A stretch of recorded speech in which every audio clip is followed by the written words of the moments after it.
33 years old, standing in a chapel 60 feet below a curved ceiling. Rome, late July 1508. The plaster is ready. The scaffolding is built. The contract signed 3 months ago for 3,000 ducats. And Michelangelo Buonarroti does not want to be here. You know the ceiling. Everyone knows the ceiling. The creation of Adam, God's finger reaching toward man. Over 300 figures spanning nearly 800 square meters of Vatican vault. 4 years of work that would change Western art forever. But right now, in these final hours, before the first brushstroke, none of that exists. What exists is a sculptor who thinks he's being set up to fail, a 33-year-old artist convinced his rivals are trying to destroy him, and a pope who will not take no for an answer. This is not how it was supposed to go. March 1505. Michelangelo arrives in Rome with a dream commission. Pope Julius II wants a tomb, not just any tomb, 40 statues, 5 years to complete, the kind of project a sculptor lives for. Michelangelo spends 6 months in the marble quarries at Carrara, handpicking every block, planning every figure. Then he returns to Rome in April 1506 and finds everything has changed. The tomb project is dead. The building meant to house it is being demolished, and standing in its place is Donato Bramante with plans for a new St. Peter's Basilica. Bramante, architect to the Pope, friend to Raphael, and according to Michelangelo, the man orchestrating his downfall. Michelangelo believes Bramante warned the Pope that building a tomb during your lifetime brings bad luck. Believes Bramante appropriated the first marble shipment for his own projects. Believes Bramante is afraid because Michelangelo will expose the shoddy construction hiding behind Bramante's grand designs. True or not, the result is the same. The tomb is shelved. Michelangelo is furious. And in April 1506, he does something almost no one does to a Renaissance pope. He leaves Rome without permission. Julius sends messengers. Michelangelo ignores them. The pope sends more. Michelangelo stays in Florence. Finally, in November 1506, Julius himself travels to Bologna on a military campaign and demands Michelangelo meet him there. Michelangelo goes with what one witness called a rope around his neck. The Pope assigns him a humiliating punishment. Cast a giant bronze statue of Julius. In Bologna, in bronze, Michelangelo's least favorite medium. He works for over a year on a statue he despises in a city he doesn't want to be in. The statue is installed in February 1508. 3 years later, it will be pulled down and melted into a cannon. But for now, Michelangelo returns to Rome in early 1508, expecting to resume the tomb. Instead, Julius has a different plan: paint the Sistine Chapel ceiling. The chapel was built between 1477 and 1480 under Pope Sixtus IV. The walls already showcase frescoes by Botticelli, Ghirlandaio, Perugino, masters of the Florentine Renaissance. But the ceiling is just a blue, starry sky painted by Pier Matteo d'Emilia in the 1480s. Cracks have appeared. The old fresco is damaged beyond repair, and Julius wants something magnificent to replace it. He wants the 12 apostles painted on the pendentives. He wants architectural motifs filling the rest. And he wants Michelangelo to do it. Michelangelo says, no, he's a sculptor, not a painter. He has limited fresco experience. The project is too big, the technique too demanding. He even suggests Raphael should do it instead. Julius doesn't care. According to Giorgio Vasari, writing in 1550, Bramante convinced the Pope to insist. Bramante knows Michelangelo will struggle with fresco, knows the scale will overwhelm him, knows this could be the failure that ends Michelangelo's reputation. At least, that's Michelangelo's version. The truth is tangled in Renaissance rivalry and paranoia. But the outcome is clear. On May 8th, 1508, Michelangelo signs the contract. 3,000 ducats, approximately $600,000 in modern gold value. Payment for painting the vault of the chapel of Pope Sixtus. The document notes one thing: Michelangelo began work that same day, May 10th, 1508. But beginning work doesn't mean painting. It means planning. It means preparing. It means figuring out how to cover nearly 800 square meters of curved ceiling 60 feet above the floor without dying or going insane in the process. First problem is the scaffolding. Bramante builds the initial design. Ropes suspended from holes drilled into the ceiling. Michelangelo takes one look and refuses.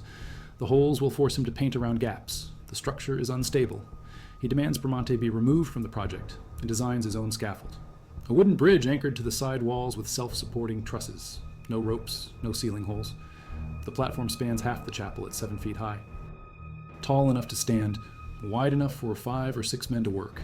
Piero Rosselli builds it to Michelangelo's specifications. Then Rosselli roughcasts the ceiling, preparing the surface. While the scaffold goes up, Michelangelo begins sketching. He rejects the Pope's original plan. 12 apostles and ornament are not enough, too simple, too boring. He convinces Julius to let him do whatever he wants. By April 1508, he's working on full-scale designs, 9 panels from Genesis spanning the central vault.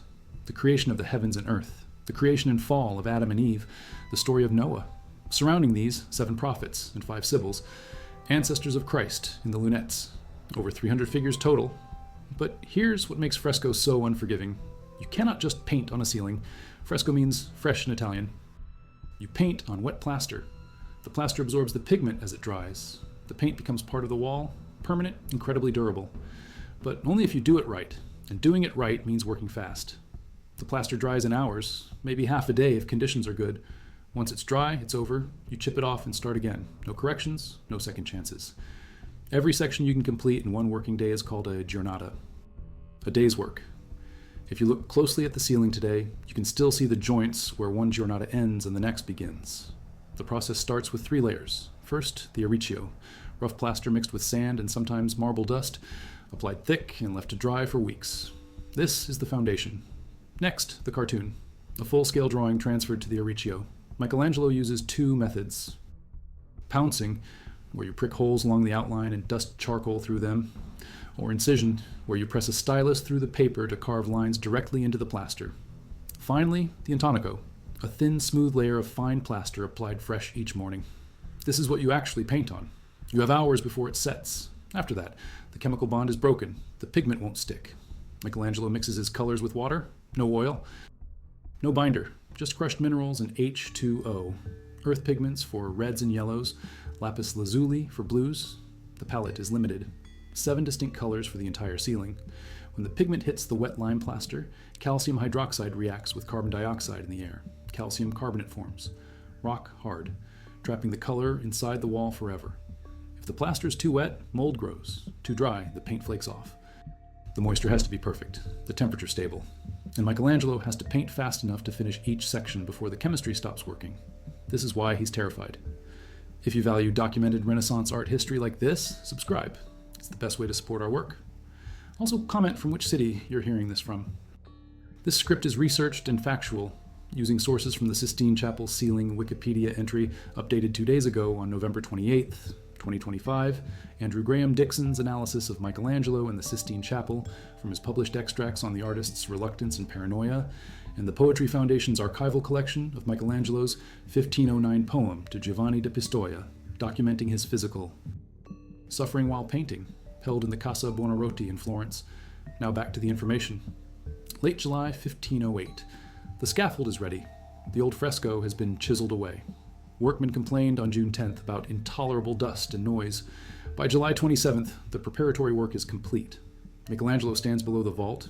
He has brought assistants from Florence, Francesco Granacci, Giuliano Bugiardini, Jacopo di Sandro, Agnolo di Donino, Aristotle.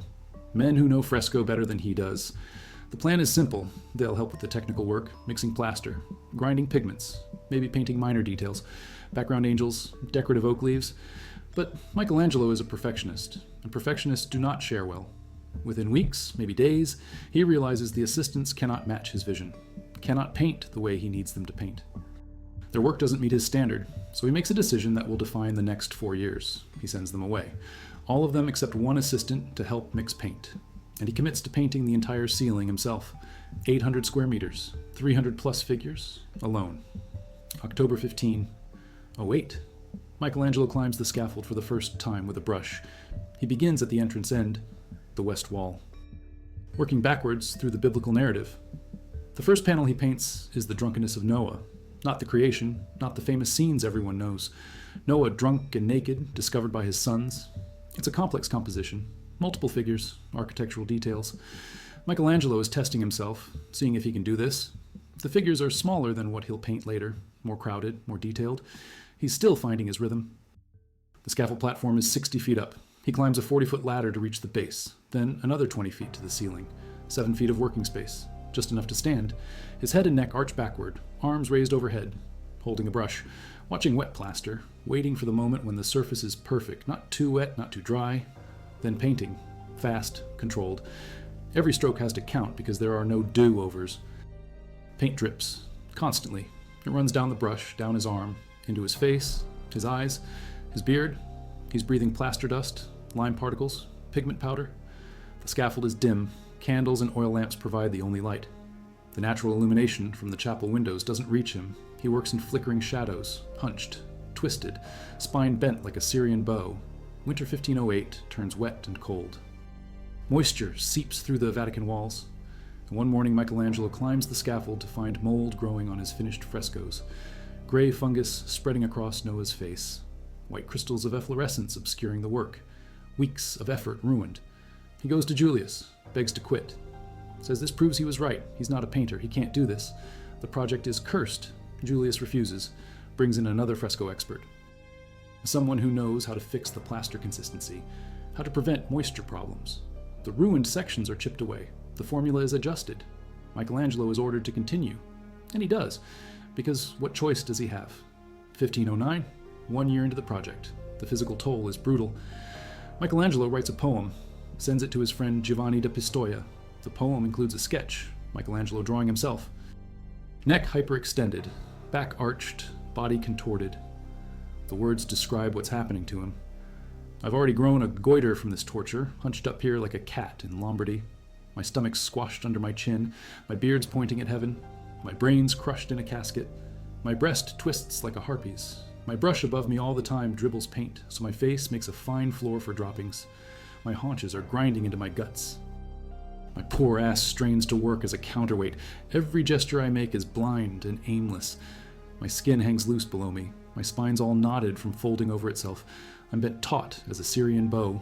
Then the kicker, the confession that cuts through 500 years. Because I'm stuck like this, my thoughts are crazy, perfidious tripe. Anyone shoots badly through a crooked blowpipe. My painting is dead. Defend it for me, Giovanni. Protect my honor. I'm not in the right place. I'm not a painter. 34 years old, 1 year in, body breaking, mind doubting, and still 3 years to go. But something starts changing. As Michelangelo works, he gets faster, more confident. The early figures show hesitation. He's reusing techniques from sculpture, stable poses, careful compositions. By the time he reaches the center panels, everything shifts. The figures grow larger, bolder, more dynamic. The deluge shows multiple narrative moments compressed into one space: water, sky, land, boats, bodies. The scale is ambitious. Then comes the creation of Eve, the central panel, the turning point in the vault's chronology. And after Eve, Michelangelo explodes, the creation of Adam, painted sometime between 1510 and 1511, God and man, fingers nearly touching. The gap between them measuring 3/4 of an inch. Some scholars say it represents divine perfection forever beyond human reach. Others see a spark about to leap. What's certain is this: Michelangelo painted God's robes in the shape of a human brain. The outline is unmistakable once you see it. Frontal lobe, cerebellum, brainstem. It's there in the angels and fabric swirling around the creator. Whether it's intentional symbolism or coincidence, art historians still debate. But the anatomical knowledge is real. Michelangelo dissected corpses, studied cadavers, understood the body inside and out. And here he's painting the moment divine intelligence enters human flesh. The final panel, the separation of light from darkness, is painted in a single day. One giornata. The brushwork is broad, confident, fast. Michelangelo depicts himself as God, his own face in the act of creation. Neck twisted, looking back over his shoulder, the same position he's been painting in for 4 years. August 1510. The main vault design is largely finished, but the work stops. Not because Michelangelo wants to quit, because the Pope runs out of money. Julius has been fighting a war in Bologna, trying to reconquer papal territories, driving out the French. The papal treasury is empty. Michelangelo lays down his brushes, waits. Months pass, no payment, no resumption. The scaffold sits silent. September 1510. Still no work. October, November, December, January 1511. Nothing. Michelangelo makes 2 trips to Bologna, trying to get paid, trying to convince Julius to restart the project. Julius is too busy with war. February 1511, still waiting. March, April, May. Finally, in June 1511, Julius returns to Rome victorious. The funding resumes. Michelangelo climbs back onto the scaffold. August 14th, 1511. Julius holds a papal mass in the chapel. The feast day, vigil for the Assumption. The first time the Pope has seen the work in progress. The scaffold is still up. The ceiling is not finished. But what's visible stuns the crowd. According to Francesco Albertini, writing in February 1510 before the work stoppage, Michelangelo had already decorated the upper arched part with very beautiful pictures in gold. Michelangelo works through 1511 and into 1512. The final section of the ceiling, the lunettes above the windows, the spandrels in the corners, the last details. By late October 1512, it's done. 4 years and 4 weeks from when he started. On October 31st, 1512, All Hallows Eve, the scaffold comes down. The next day, November 1st, All Saints' Day, the public sees the ceiling for the first time. Vasari writes that when the chapel was uncovered, people from everywhere rushed to see it, and the sight of it alone was sufficient to leave them amazed and speechless. Michelangelo is 37 years old. He entered the chapel as a reluctant sculptor forced into painting. He emerges as Il Divino, the Divine One, the greatest living artist in Europe. The ceiling establishes him for life, but the cost is permanent. His eyesight is damaged, his spine is curved, his neck and back carry chronic pain, and he still doesn't think of himself as a painter. Julius II dies 3 months later, February 21st, 1513. He lives just long enough to see the ceiling completed. The tomb Michelangelo was supposed to carve never gets built. Not the original version, not the 40 statues, not the 5-year timeline. Michelangelo will spend the next 40 years negotiating with Julius's heirs, revising the design, reducing the scale. The final tomb installed in San Pietro in Vincole in 1545 includes the statue of Moses, one of the most powerful sculptures of the Renaissance. The figure Michelangelo carved after the ceiling taught him how to render dynamic, twisted poses in stone. But it's nothing like the monument Julius imagined. Just 3 statues on a wall tomb, not a freestanding mausoleum with 40 figures. The ceiling becomes the blueprint for mannerism. Younger artists make pilgrimages to Rome, stare up at the vault, copy the twisted muscular bodies. The dramatic foreshortening, the bold colors, the complex poses, Jacopo da Pontormo, Rosso Fiorentino, Parmigianino, they all absorb Michelangelo's language and push it further. The calm balance of high Renaissance art gives way to stress, tension, emotional intensity. The figures on the ceiling are not serene, they're powerful, struggling, reaching, falling. And that energy spreads through 16th century Italian art like a virus. 24 years later, in 1536, Michelangelo returns to the Sistine Chapel. Pope Clement VII commissions him to paint the altar wall. The Last Judgment, a massive fresco depicting Christ separating the saved from the damned. Michelangelo is 60 when he starts. He works for 5 years. The fresco is unveiled in autumn 1541, and the response is mixed. Pope Hadrian VI, just 10 years after the ceiling was finished, reportedly looked up and dismissed it as a bathroom of nudes. By the 1560s, Pope Pius IV orders fig leaves and loincloths painted over the genitals, modesty covering Michelangelo's raw humanity. The Victorian art critic John Ruskin in 1871 calls Michelangelo the chief captain of evil of the Italian Renaissance. Claims the ceiling replaced innocent piety with dangerous sensualism. But none of that changes what happened in those 4 years. October 1508 to October 1512. A sculptor who didn't want to paint, a ceiling he didn't want to touch, a project designed by rivals to humiliate him, and the result is one of the most influential works in Western art history. So what was Michelangelo thinking in those final 24 hours before he started painting? July, late 1508, the scaffold is built, the plaster is prepared, the designs are sketched, the pigments are ground, the assistants are waiting, and tomorrow morning the intonaco goes up. Tomorrow the first giornata begins. Tomorrow there's no turning back. He knows he's not ready. Knows his fresco experience is limited. Knows Bramante wants him to fail. Knows Raphael is working in the Pope's private library right now, impressing everyone with his skill. Knows Julius will accept nothing less than perfection. Knows the ceiling is too big, the technique too hard, the timeline too tight. Knows his body will suffer. Knows he might not finish. Knows the project could destroy his reputation instead of building it. And he knows he has no choice. Because this is how patronage works in 1508. You don't say no to the Pope. You don't walk away from the commission. You don't quit because it's hard. Julius chose him for a reason. Maybe it was Bramante's manipulation. Maybe it was genuine belief in Michelangelo's genius. Probably both. But the result is the same. 3,000 ducats. A contract signed 3 months ago, and a vault waiting to be painted. Michelangelo is alone with this. He's sent the assistants away, or will send them away soon. He'll spend the next 4 years climbing a 60-foot ladder every morning, standing on a wooden platform, arching his neck backward, raising his arms overhead, painting wet plaster before it dries, breathing lime dust, getting paint in his eyes, working in dim candlelight, developing a goiter, knotting his spine, grinding his guts, bending like a Syrian bow, writing poems about how much he hates it, begging to quit, being told no, watching his work grow moldy, chipping it off, starting again, running out of money, waiting a year for payment, climbing back up, finishing the vault, and creating something that will outlive everyone in the chapel. But he doesn't know that yet, not in July 1508. Right now, all he knows is tomorrow the plaster goes up. Tomorrow he starts painting. Tomorrow he finds out if he can actually do this. The night before you change history, you probably don't feel like you're about to change history. You probably feel like you're about to fail. Michelangelo's sketches from 1508 survive. 2 of them in the British Museum in London. Studies for the creation of Adam. One shows Adam's hand, limp, lifeless, waiting for God's touch.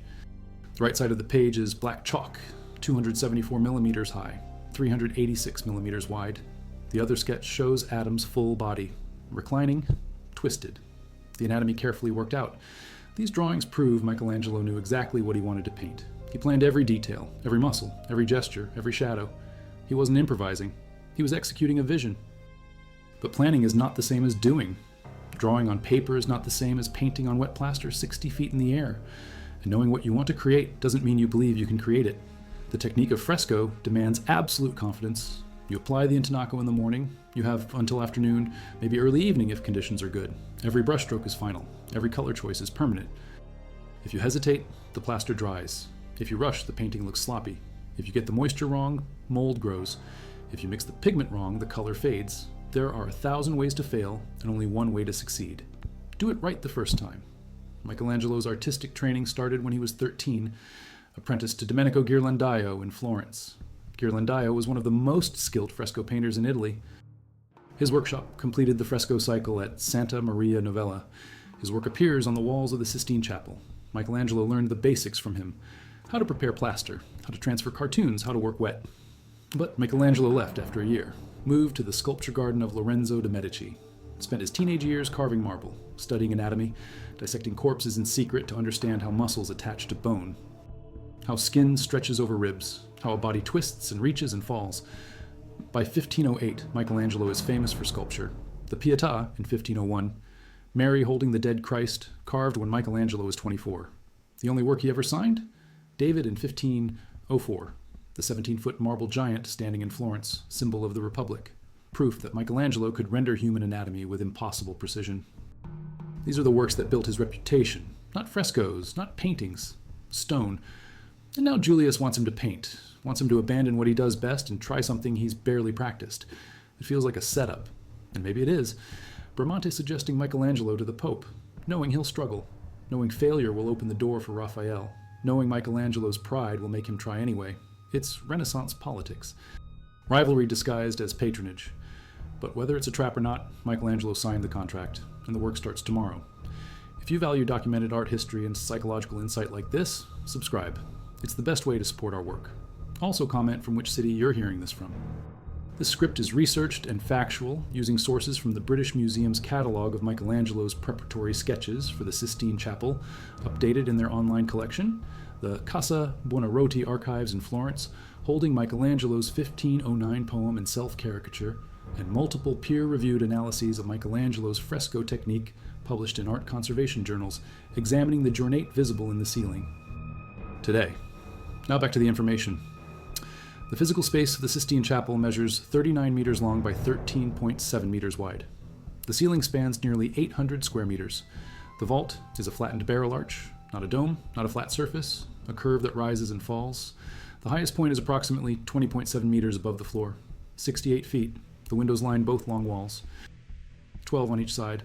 Light streams in during the day, but the scaffold blocks most of it. Michelangelo works in shadow. The chapel serves a specific function. It's the Pope's private chapel, used for masses, ceremonies, and most importantly, papal conclaves. When a pope dies, the cardinals lock themselves inside. They vote, they debate. White smoke signals a new pope. Black smoke means no decision. The chapel needs to impress. Needs to inspire awe. Needs to remind everyone who enters that they're standing in the center of Catholic power. That's why Julius wants it perfect. That's why he won't accept the 12 apostles in simple ornament. That's why he pushes Michelangelo to go bigger. Michelangelo's revised plan divides the ceiling into sections. 9 central panels telling the Genesis story. Each panel is surrounded by painted architecture, fictive cornices, pilasters, ribs, creating the illusion that the ceiling has structure even though it's all flat plaster. Around the central panels, the ignudi, 20 nude youths sitting on pedestals. No one knows what they represent. Angels, maybe. Muses. Decoration. Michelangelo called them ignudi, nudes, nothing more. They hold bronze medallions, oak wreaths, references to the Della Rovere family, Julius's family. The oak tree is their symbol. Rovere means oak in Italian. Michelangelo paints oak leaves and acorns throughout the ceiling, flattering the patron, reminding everyone whose money paid for this. Below the ignudi, the prophets and sibyls, 7 Old Testament prophets: Isaiah, Jeremiah, Ezekiel, Daniel, Joel, Zechariah, Jonah, 5 ancient sibyls, female seers from Greek and Roman tradition, Delphic, Cumaean, Libyan, Persian, Erythraean. These figures foretold the coming of Christ, at least according to Christian interpretation. The prophets are huge, larger than life, seated on thrones, some reading, some writing, some lost in thought. The sibyls twist and turn. The Libyan sibyl looks back over her shoulder, muscles flexing, body in motion. The proportions are impossible, but the effect is powerful. In the lunettes above the windows, Michelangelo paints the ancestors of Christ. The 40 generations between Abraham and Jesus, family groups, mothers and children, old men waiting. These figures are smaller, quieter, more human. They're not performing miracles or receiving visions. They're just existing, waiting for redemption. The lunettes are painted last. After the main vault is done, they're completed quickly. The paint application is broader, looser. Michelangelo is confident by then, 4 years of practice. He knows exactly how much time each section needs, knows how to work fast without sacrificing quality. But in July 1508, he doesn't know any of that yet. He hasn't painted the ignudi or the prophets or the sibyls. He hasn't figured out the rhythm of the jornate. He hasn't learned how to mix plaster that won't mold.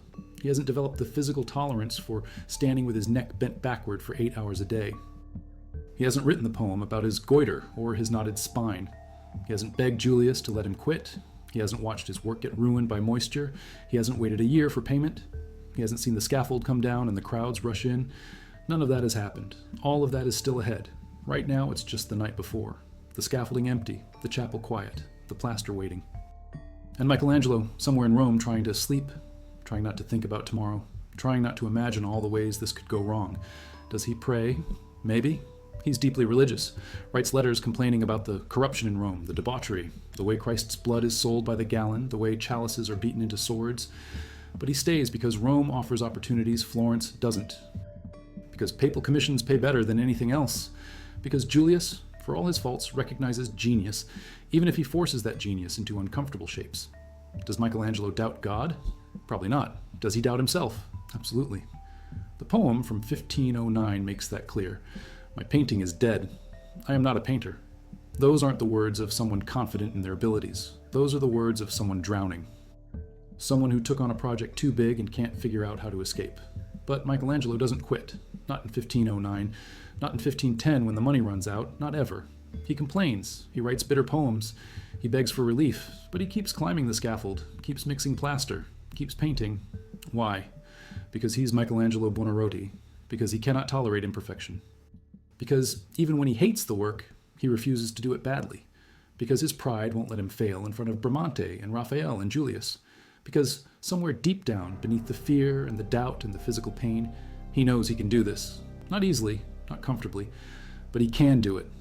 And once he starts, once that first section of Intonaco goes up and he begins painting, there's no stopping. The project has momentum.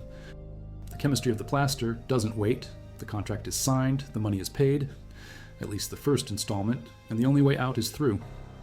So tomorrow morning, late July or early August 1508, Michelangelo climbs the scaffold.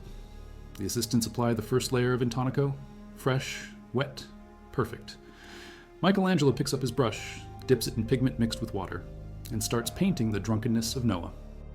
The first figure in a 4-year journey. The first giornata in a project that will total over 400 separate working days. The first brushstroke of what will become the most famous ceiling in the world. But he doesn't know that yet. Not in the moment. In the moment, all he knows is the plaster is wet, the paint is ready, and he has maybe 6 hours before the chemistry stops working. So he paints, fast, focused, trusting his training, trusting his sketches, trusting that the vision in his head can translate to the vault above him. And it does, slowly, painfully. One giornata at a time. The ceiling that exists today shows the evolution. The early panels near the entrance have smaller figures, more crowded compositions. Michelangelo is still cautious, still testing. By the time he reaches the center, the figures grow massive. The separation of light from darkness has God filling almost the entire frame. The confidence is visible in every brushstroke, but the confidence is earned. 4 years of daily practice, 4 years of solving problems, 4 years of physical suffering and artistic growth compressed into 800 square meters of fresco. And it all starts tomorrow with one man, one brush, one section of wet plaster, and the terrifying belief that maybe, just maybe, he can pull this off. 24 hours before Michelangelo painted the Sistine Chapel ceiling, he wasn't thinking about legacy. He wasn't thinking about changing Western art. He wasn't thinking about 500 years of tourists staring up at the creation of Adam. He was thinking about surviving tomorrow, about getting the plaster right, about not falling off the scaffold, about proving to himself that he could do this thing he never wanted to do in the first place. And that's the secret. Masterpieces aren't created by people who feel ready. They're created by people who start anyway, who climb the scaffold even when they're terrified, who pick up the brush even when they think they'll fail, who work through pain and doubt and physical exhaustion because the alternative is giving up. And Michelangelo, whatever his flaws, never gave up. Not on the tomb Julius canceled, not on the ceiling Julius forced on him, not on the 40-year saga of trying to finish what he started. He kept working, kept pushing, kept creating, until the day he died, at 88 years old, still working, still unsatisfied, still trying to carve the perfect form from imperfect stone. The Sistine Chapel ceiling opened to the public on November 1st, 1512. The scaffolding came down the night before. The crowd that entered on All Saints' Day saw something no one had seen before, a ceiling that didn't just decorate the space, a ceiling that transformed it. That turned the vault into a narrative, into theology made visible, into the story of creation and fall and redemption told in 300 bodies twisting through plaster and paint. Vasari records the response, amazed, speechless. People rushed from everywhere to see it. The ceiling became instant legend. Michelangelo became Il Divino at 37, and the trajectory of Western art shifted. Before the ceiling, high Renaissance meant balance, harmony, calm, perfection. After the ceiling, art meant drama, tension, bodies pushed to extremes. Mannerism was born on that scaffold. In the way Michelangelo painted the Libyan Sibyl's twisted torso, the way he foreshortened Jonah falling backward above the altar, the way he made flat plaster look like sculpture, the way he turned limitation into innovation. But there's a detail most people miss, a discovery that reframes everything. In 1980 to 1999, the ceiling was restored. Layers of grime removed, centuries of candle soot cleaned away. The colors that emerged shocked experts, bright, vivid, nothing like the dark, muted tones people expected. Michelangelo used bold pigments, contrasting hues placed side by side to make each color pop, techniques that anticipate modern color theory. The restoration proved something important. The ceiling we thought we knew was hidden under centuries of dirt. The real ceiling, the one Michelangelo painted, is brighter, more vibrant, more alive. And if you look closely at the Giornate, the daily sections visible in the plaster joints, you can see how fast Michelangelo worked toward the end. The final panel, separation of light from darkness, is one giornata. One day, God's entire body, the swirling robes, the foreshortened limbs, all painted in a single session. Compare that to the early panels, where one small section might take 2 or 3 days. The evolution is measurable. Michelangelo entered the ceiling inexperienced. He left it a master. So when you stand in the Sistine Chapel today, craning your neck upward, looking at the creation of Adam or the Delphic Sibyl or the Ignudi holding their bronze medals, remember this. 24 hours before any of it existed, Michelangelo stood in the same chapel, 60 feet below an empty vault, terrified, angry, convinced he was being set up to fail. And he painted it anyway, every figure, every face, every finger, alone, in pain, over 4 years, because he had no choice, because the Pope wouldn't let him quit, because his pride wouldn't let him fail, because somewhere beneath the fear and doubt and physical torture, he believed he could do it. And he was right. That's the story. Not the ceiling as it exists now, perfect, untouchable. A masterpiece, everyone agrees, is a masterpiece. But the ceiling, as it almost wasn't, the project Michelangelo tried to refuse. The commission designed to humiliate him, the 4 years of suffering documented in poems and letters and chronic pain. The nights before the work began, when the outcome was uncertain and failure seemed more likely than success, Michelangelo didn't want to paint the Sistine Chapel, but he did.